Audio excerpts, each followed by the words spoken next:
Hey guys, so happy Tuesday. So we should be on to section 4.4. It's just not titled because remember this is the still the notes still from last time. We just had broken it into the 2 days. So this should be Tuesday, I think, unless something crazy happened that we paused for a day or something.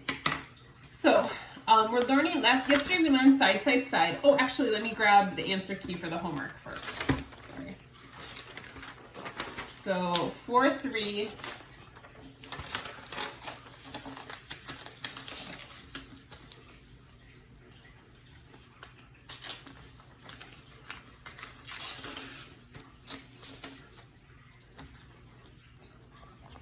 So this is your 4.3 homework answer. Sorry, I had to tear off part of that. So we just did the first half here. So we just did 1 through 7 all, and then 16 through 20 all. So if you guys want to check that, and then again, pause it if you need to, but we'll go back to notes then here in a second. So this was the homework that was due for Tuesday. All right, so if you need it longer, pause it, and I'll go back to notes. All right, so we're learning a new method, which is called side angle side. So it's SAS instead of SSS.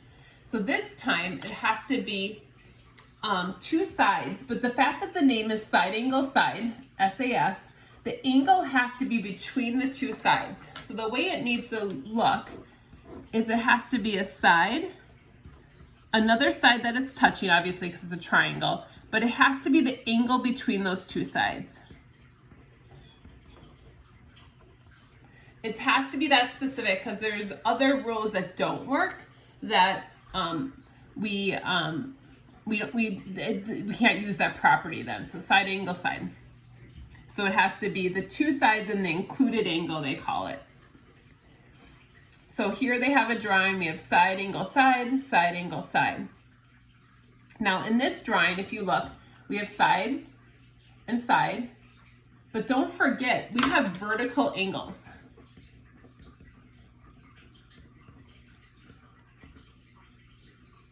We can assume they're equal, and we know that from previous sections. So you can assume vertical angles are equal. So this one would be side angle side because I have side, the angle between them, the side, the angle between it, the side angle side. So the next couple drawings, they're asking us if there's enough information to prove the triangles are congruent by side angle side. So if you look at this one, they have a mark here and here. I don't know if you can see that very clearly. They have an angle here and here. Now, if you recall last class, I reminded you guys that don't forget about those shared sides. So this side is considered shared between the 2. So that would also be equal. Again, if you want to see that another way, it'd be this and this angle, and then this side. So we'd have side, angle, side. So this is true because of side angle side, because we have that extra shared side.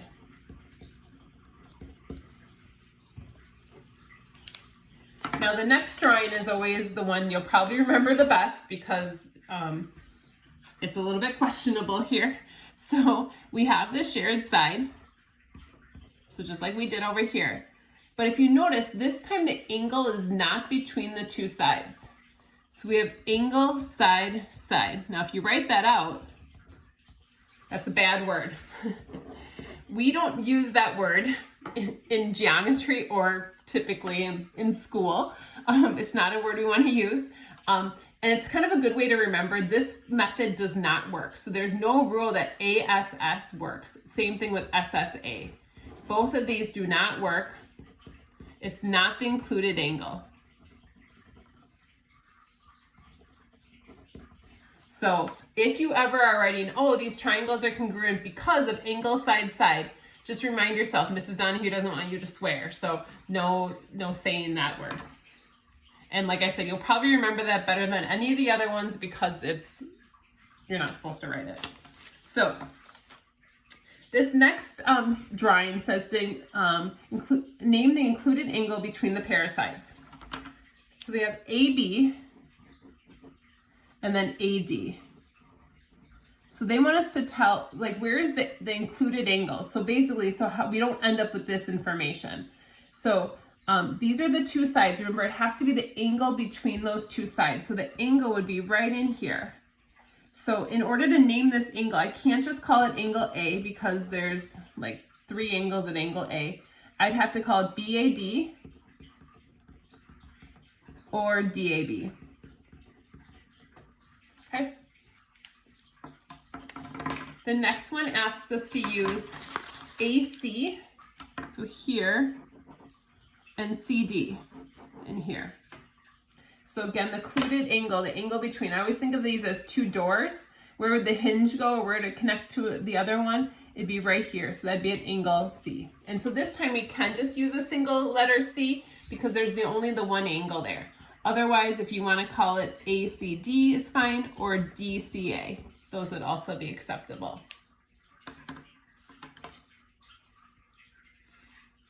So there will be questions like these in our homework where they're going to ask for that included angle. I really like questions like the next 2 because it requires that we think about what we're missing. So it says, state what information is needed to prove the triangles are congruent.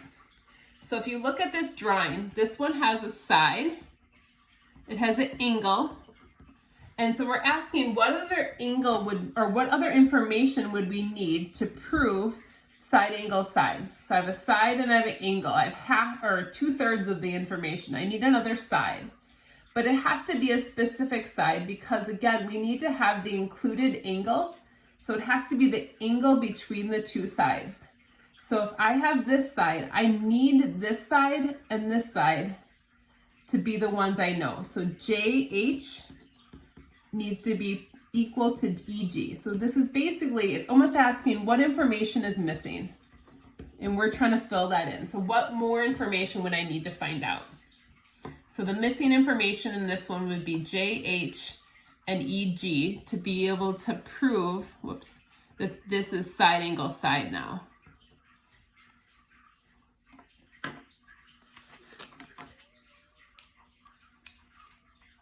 So on this next one here, again, we have 2 sides. Another one, we have the shared side between it. So again, we need some angles. So we have 2 sides, side and side. I need the angle between it. So again, that in-between angle, so these are the 2 sides, I need this angle being congruent to that one. Now, I don't have any information to show that that's the case. It's basically saying what information would someone have to tell me. So I would need to know that JKL is equal to LKB. Again, I couldn't say angle K equals angle K because, so this is the missing information I would need in this case. All right, I think we just have a bit more notes. So I'll try to sneak those in and before our video is done. All right, the last one is called hypotenuse leg. It's not used a ton and it's really easily forgotten. So it's kind of the forgotten rule. So hypotenuse leg is HL. So in this one, it's basically saying if you have a right triangle, hopefully you guys realize the hypotenuse isn't a right triangle. We haven't talked about that much. So it must be a right triangle. And like I said, we have not talked a ton about right triangles and what the parts of a right triangle are. So a right triangle, the hypotenuse is always the longest side. And you probably knew this at some point, you just probably haven't done it for a while. So the hypotenuse is the longest side of a right triangle.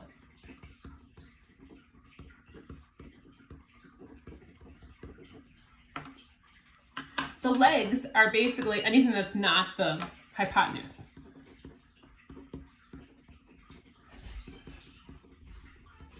So the other sides. So this rule says if we know the hypotenuse and a leg, we can conclude the triangles are congruent. So all I need is, first of all, it has to be a right triangle. And then if I have the hypotenuse and a leg, it's enough. So here I have the hypotenuse.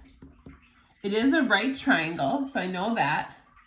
And if you notice, I have this shared side.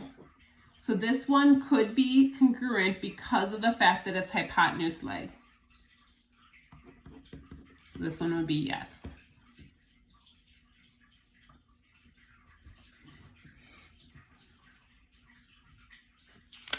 All right, last two questions. It asked if we can prove these triangles are congruent. If yes, you can state what theorem we can use.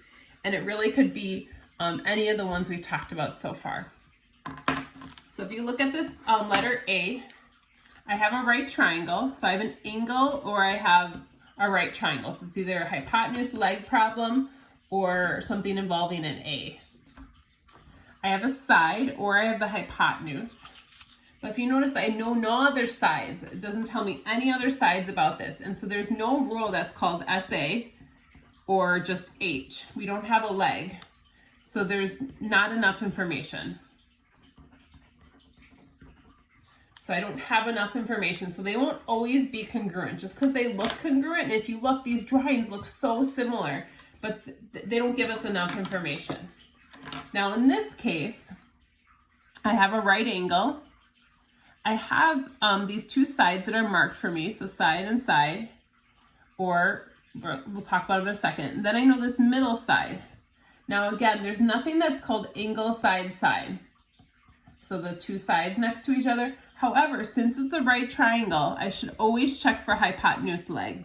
So I know the hypotenuse and I also know a leg. So this one is true or congruent because of hypotenuse leg.